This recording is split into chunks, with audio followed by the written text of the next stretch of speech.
दोस्तों, अगर आप फाइनेंस में इंटरेस्ट रखते हैं तो कैरियर बिट के ऑफिशियल फाइनेंशियल यूट्यूब चैनल फिनोबिट, जिसका लिंक आपको इस वीडियो के डिस्क्रिप्शन में दिया गया है, मेक श्योर कि इस वीडियो को पॉज करते हुए डिस्क्रिप्शन के लिंक से आप चैनल को जरूर सब्सक्राइब कर लेंगे।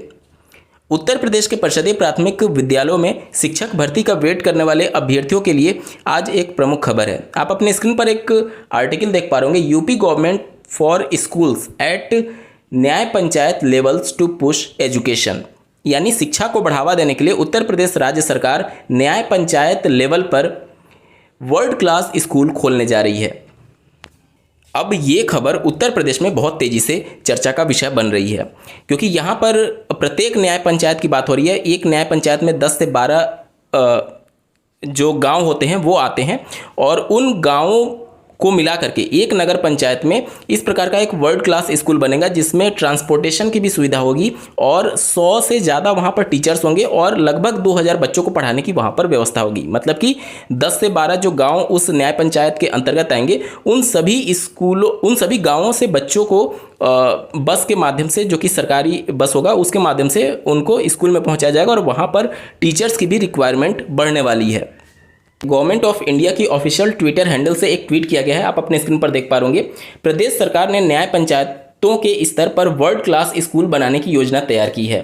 स्कूलों में ट्रांसपोर्टेशन की भी सुविधा उपलब्ध होगी, और यहाँ पर आप देख सकते हैं न्याय पंचायत स्तर पर 12वीं तक बनेंगे वर्ल्ड क्लास स्कूल, यानी एक ही परिसर में प्राइमरी, अपर प्राइमरी, इसके साथ ही साथ मिडिल और अपर मिडिल सभी स्तर के शिक्षकों के लिए व्यवस्था होगी, और साथ ही साथ बच्चों को पढ़ाया जाएगा कक्षा 1 से लेकर के 12वीं तक के बच्चों को के लिए।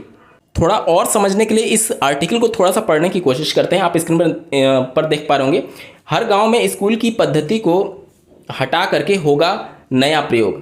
क्या कहा जा रहा है? हर गाँव में स्कूल की पद्धति को हटा करके ये नया प्रयोग किया जाएगा। मुख्य सचिव ने बनाई योजना, यानी जो गांवों में स्कूल हैं सरकारी विद्यालय, उनको हटाने की बात चल रही है, मतलब कि उनको ख़त्म करके, बंद करके, और न्याय पंचायत स्तर पर इस प्रकार से विद्यालय बनाए जाएंगे। अब यहाँ पर जितने भी सरकारी विद्यालय हैं गाँवों में, वहाँ, क्योंकि प्रत्येक गाँव में कम से कम एक सरकारी विद्यालय तो होता ही है, तो उन विद्यालयों को हटाने की बात की जा रही है। यहाँ पर देखिए, हर गाँव में स्कूल की पद्धति को हटा करके होगा नया प्रयोग।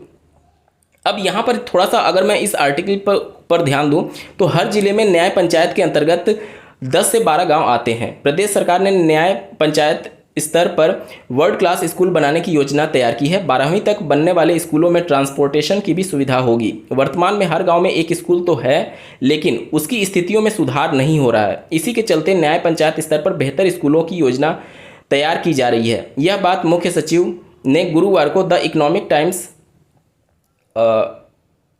फाउंडेशन की तरफ से आयोजित सेमिनार में कही। गोमती नगर स्थित होटल में आयोजित सेमिनार में महिलाओं के सशक्तिकरण पर भी चर्चा हुई। प्लानिंग डिपार्टमेंट के प्रमुख और ये सभी वहां पर उपस्थित है, इसके बारे में चर्चा की गई है। तो यहाँ पर जो न्याय पंचायत होते हैं उस स्तर पर वर्ल्ड क्लास स्कूल बनाने की बात हो रही है। हालांकि ये अभी प्लानिंग स्टेज में है, शुरुआती दौर में है, लेकिन जिस प्रकार से गांवों के स्कूल पद्धति को हटाने की बात की जा रही है और ये नगर पंचायत पर ज़्यादा फोकस किया जा रहा है, क्या ये प्रोजेक्ट सफल हो पाएगा? ये सोचने वाली बात है, क्योंकि जब आम पब्लिक तक पहुंचने की बात होती है तो सेंट्रलाइजेशन से ज़्यादा डिसेंट्रलाइज्ड सिस्टम ज़्यादा सक्सेस होता है। ज़्यादा लोगों तक अगर आप पहुंच बनाना चाहते हैं, क्योंकि शिक्षा एक ऐसी चीज़ है जिसे गांव-गांव तक पहुंचाने की ज़रूरत है, और जो डिसेंट्रलाइज्ड यानी विकेंद्रीकरण के माध्यम से हर एक गांव में पहले विद्यालय थे, उस पद्धति को हटाने की बात हो रही है और सेंट्रलाइज्ड यानी 10-12 गाँव को मिलाकर के एक विद्यालय बनाने की बात की जा रही है। इससे पहले भी बहुत बड़े बड़े सपने दिखाए गए हैं उत्तर प्रदेश समेत पूरे देश भर में, जैसे कि वाराणसी को क्योटो बनाने का सपना, 100 स्मार्ट सिटी बनाने का सपना। हो सकता है कि आपका जिला भी स्मार्ट सिटी के कैटेगरी में हो। आज जो 2014 में सपने दिखाए गए थे स्मार्ट सिटी को लेकर के, वो सपने कहाँ हैं किसी को नहीं पता है। प्रत्येक सांसद के द्वारा एक गांव को गोद लेने का सपना जो कि आपको दिखाया गया था, वो भी कहाँ पर है किसी को नहीं पता है। साथ ही साथ बात करें, अगर ये जो प्रोजेक्ट है कहीं ऐसा ना साबित हो कि रेलवे में आए दिन जो व्यवस्था है उसको लेकर के सवाल उठते हैं, स्पेशली जब मैं बात कर रहा हूँ ट्रेन की, और यहाँ पर लोगों को बुलेट ट्रेन चलाने के सपने दिखाए जा रहे हैं। ये ऐसा ही सपना है कि जब ये बोला गया कि चप्पल पहनने वाले हवाई यात्रा करने का इनका सपना था, और आज हालत ये है कि जो हवाई यात्रा करने वाला था वो आज चप्पल में आ चुका है महंगाई की वजह से, और ये सारी पद्धति और ये सारे इनके एक तरीके से स्कीम्स की वजह से। तो ये जो सपना दिखाया जा रहा है, क्या ये हकीकत हो पाएगा? क्योंकि यहाँ पर जो बच्चे अट्रैक्ट नहीं हो पा रहे हैं सरकारी विद्यालयों में, उसका प्रमुख रीज़न है इंफ्रास्ट्रक्चर डेवलप ना होना। आज अगर कोई भी पेरेंट है, चाहे उसकी कमाई कितनी भी क्यों ना हो, कितना भी गरीब क्यों ना हो, वो एक वक्त की रोटी कम खाएगा, लेकिन वो चाहेगा कि जिस गरीबी से मैं जूझ रहा हूँ, मेरा बेटा या मेरी बेटी इस कम से कम माहौल से बाहर निकले और पढ़ लिख करके कुछ अच्छा इंसान बने, कुछ अच्छे जगह कार्य करे। अगर सरकारी विद्यालय में वो जाता है तो नो डाउट उसके लिए सारे खर्चे फ्री रहते हैं किताब से और ये सारी चीज़ों को लेकर के, लेकिन वहाँ पर उस प्रकार का माहौल नहीं है। जबकि वहाँ के जो टीचर हैं प्राइवेट स्कूल के टीचर से कई ज़्यादा गुना ज़्यादा योग्य हैं, क्योंकि वो बीएड बीटीसी किए हुए हैं, वो टेट सीटेट पास होंगे, वो सुपर टेट की परीक्षा पास होंगे। लेकिन प्राइवेट में अगर आप देखेंगे तो इस प्रकार का कोई जांच और इस प्रकार की कोई एजेंसी नहीं है जो कि इस प्रकार की हायरिंग कर रही हो सकता है कि जो प्राइवेट स्कूल है वो कम पैसे देने के लिए ऐसे ही किसी बंदे को रख लिया हो जो ना तो टेट हो ना तो बीएड बीटीसी किया हो। तो ये सारी चीज़ें प्रैक्टिकली पॉसिबल हैं प्राइवेट स्कूलों में। तो प्राइवेट स्कूल से कहीं ज़्यादा ट्रेंड सरकारी विद्यालयों में है, लेकिन वहाँ पर बच्चे अगर अट्रैक्ट नहीं हो रहे हैं, कोई अभिभावक अपने बच्चे को नहीं भेज रहा है, तो इसका कारण ये है कि वहाँ पर उस प्रकार का माहौल नहीं है। और माहौल दिखाने के लिए आपको इंफ्रास्ट्रक्चर को डेवलप करने का कार्य यहाँ पर करना होगा। तो जो पहले से सरकारी विद्यालय हैं, अगर आप यूपी के स्कूलों की दुर्दशा देखेंगे तो बहुत ज़्यादा दयनीय है। कई सरकारी विद्यालयों में आज तक बिजली की व्यवस्था तक नहीं है।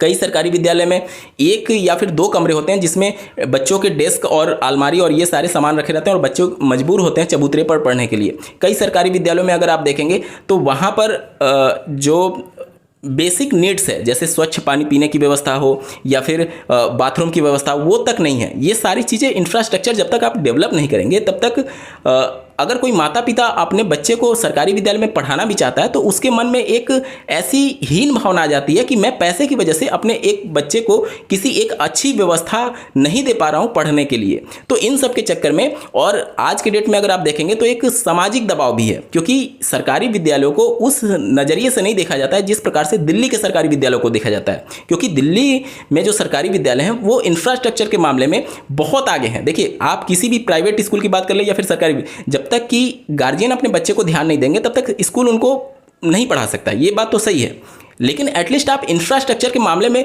वो जो एक सोच जो उस पेरेंट के मन में या फिर उस बच्चे के मन में आ रही है कि मेरे पास पैसे नहीं है, इस वजह से इस विद्यालय में मैं पढ़ रहा हूं सरकारी विद्यालय में, इस सोच को बदलने की जरूरत है। और ये सोच तभी बदलेगा जब आप इंफ्रास्ट्रक्चर पर काम करेंगे, जब उसकी बिल्डिंग्स को आप री इनोवेट करेंगे, वहाँ पर पानी की व्यवस्था होगी, वहाँ पर बाथरूम की व्यवस्था होगी। ये सारी चीज़ों को करना बेहद ज़रूरी है उत्तर प्रदेश में। और इन सबको इग्नोर करके एक नए प्रोजेक्ट पर काम करना, और वो भी इस समय जब उत्तर प्रदेश में शिक्षा की व्यवस्था बहुत ज़्यादा दयनीय स्थिति में है। निश्चित तौर पर आप नए प्रोजेक्ट्स को लेकर के आगे बढ़ सकते हैं, सपने दिखा सकते हैं यहाँ के जो नागरिक हैं, लेकिन एटलीस्ट जो पहले से इस्टेब्लिश्ड स्कूल हैं उसको बचाने के लिए भी राज्य सरकार को आगे आना चाहिए, और यहाँ के जो भी डेवलपमेंट है इंफ्रास्ट्रक्चर को लेकर के उसको निश्चित तौर पर आगे बढ़ाने की ज़रूरत है। उत्तर प्रदेश में अगर आप देखेंगे तो पिछले वीडियो में मैंने कवर भी किया था कि 5000 से ज़्यादा ऐसे सरकारी विद्यालय हैं जहां पर एक भी एडमिशन नहीं हो पाया है। इस अगर हम लोग शैक्षिक सत्र की बात करें तो यहाँ पर रीज़न ही ये है कि बच्चे अट्रैक्ट नहीं हो पा रहे हैं सरकारी विद्यालयों की तरफ। ये बेसिक नीड्स वहाँ पर फुलफिल नहीं कर पा रही है राज्य सरकार, जिसकी वजह से ये अट्रैक्शन प्राइवेट स्कूल की तरफ ज़्यादा है, सरकारी विद्यालयों की तरफ कम है।